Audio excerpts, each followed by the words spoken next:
this is Sula's Sunrise. I am coming to you today to update you on what I've been doing over the past couple months with the water ceremonies. So I started in the Atlantic Ocean at my home ocean, and I traveled across the country visiting many lakes, rivers, and streams to share waters. And a lot of us have been following the work of Dr. Emoto and vibrational healing and know that we can send energy to the water, that everything is vibration, and we are surrounded by spirit in every moment. But water also holds the vibrational quality of our intentions. So important to bless our waters. That's why churches, the Roman Catholic Church has been blessing water for centuries because they know the power of water. And it's not just something that a church or a pope or an ordained being can bless. Each individual has the power to create beauty on this earth and to bless ourselves and to bless others. Now, we can choose, if we like, to curse others or create a lot of havoc in the world. That's not the world I want to live in. Do you? Like, what kind of world do you want to live in? We are here in these moments creating the reality of what we're wanting to live, how we're wanting to live. So that's why it's been so important that I am on this Pleiadian water mission. Now, did I ask for this mission? Apparently somewhere in the recesses of time or my psyche or my programming, I asked to go on a Pleiadian water mission because here I am. Did I know last year that I was going to be going cross country during a pandemic? No, I had no idea. And actually it's the furthest thing that I would have thought I would be doing during this time. I was all set in my home in Western Mass, in my bubble of community, with my garden and the beautiful Tulsi Rose garden and the garden that my friend Hannah Jacobson Hardy has created at her house with her goats and her chickens. And on paper and in reality, it seemed like my life was all set. I had all the things that I needed right there. But something wasn't quite right, and I felt the stirring inside. I felt my intuition calling me and speaking to me. And I know now from working with my intuition my whole life, but attuning it more strongly over the past 15 years, I know that when I receive a vision, it's in my best interest and the best interest of others for me to follow that vision. So it's like when I received the vision for the Tulsi Rose Garden, it came as an image, it came as a desire, it came as through my love of Tulsi and roses and tea and ceremony, and it came through. And I just knew at some point, even though I didn't own land and I didn't know where this garden was going to be, I knew, like deep in my bones, I knew it was going to be created somewhere. And that is how I feel about this trip to Canada. Like, I didn't really plan on going to Canada during the pandemic. I didn't think that that would be my path, and the border is closed right now to Americans, so why would I think that I could go to Canada?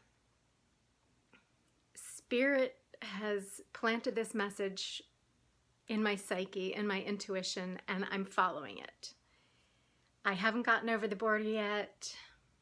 Will I get over the border? I hope so. I'm sending out prayers. If you could send out some prayers too, that would be great. I would love that. But I'm following the threads, I'm following my intuition, and we'll see where it leads. So far, it's led me to Bellingham, Washington, and that's where I am making this video right now.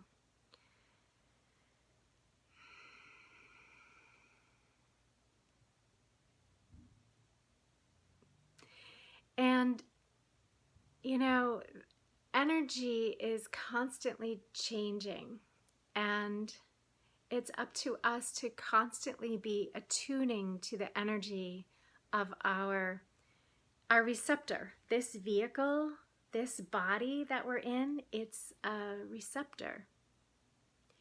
We are electromagnetically connected to each other and the earth. We are all one. Energetically, we are part of this matrix together.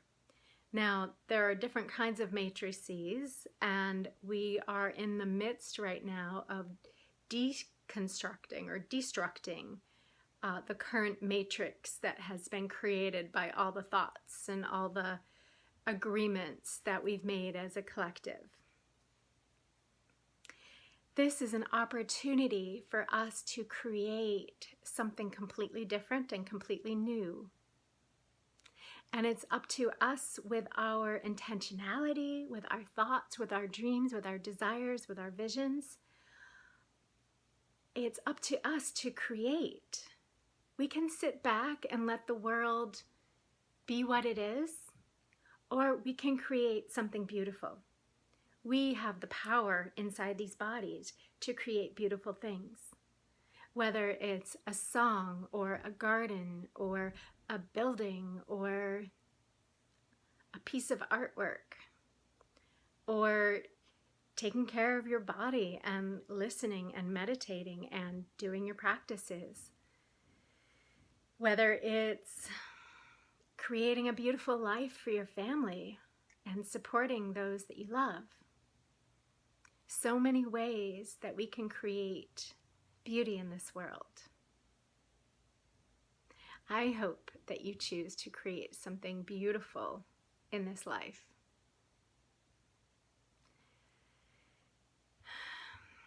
I know that the way the structure has been in our world has encouraged us to go fast, to rush, to skip over things, to not listen, to not sit with ourselves. It has created this culture for us to separate out or to detach from our hearts. So, but our heart is always there. It's what is keeping us alive, and it is the electromagnetic pulse that each one of us creates with our being that is so important. So I realized I left a little bit out of why I'm going to Canada. So I'm not just going to Canada to be a tourist or hang out. Part of the calling that I've been feeling is to help my cousin with his kids.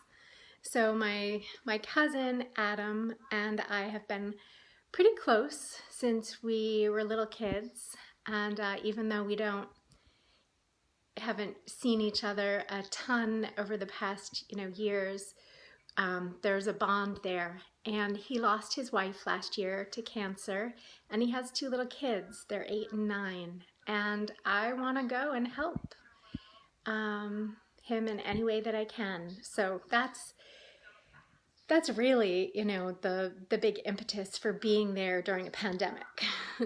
He's a tugboat captain, and he's got work to do, and he does have some family up there, but I think it would make things a little easier, I hope, for both of us, for me to help out. So that's a little bit more info for you.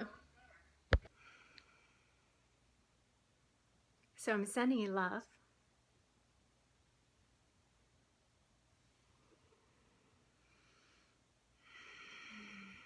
And I'm sending you peace.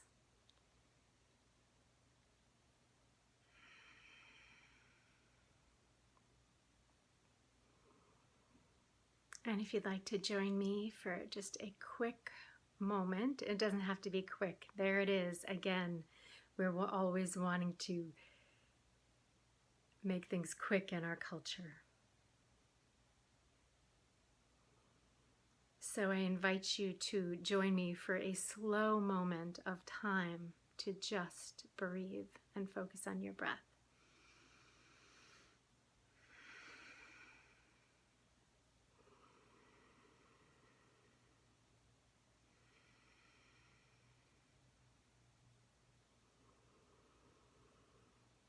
The breath is the pathway to our hearts. It's the pathway to our intuition. It's the pathway to spirit.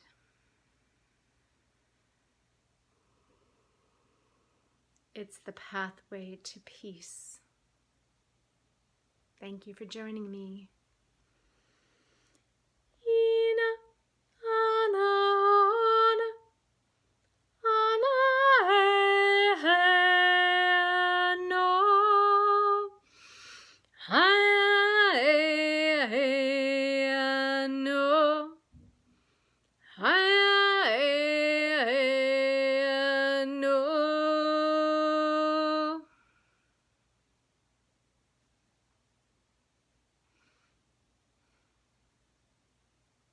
Peace, peace, peace to you.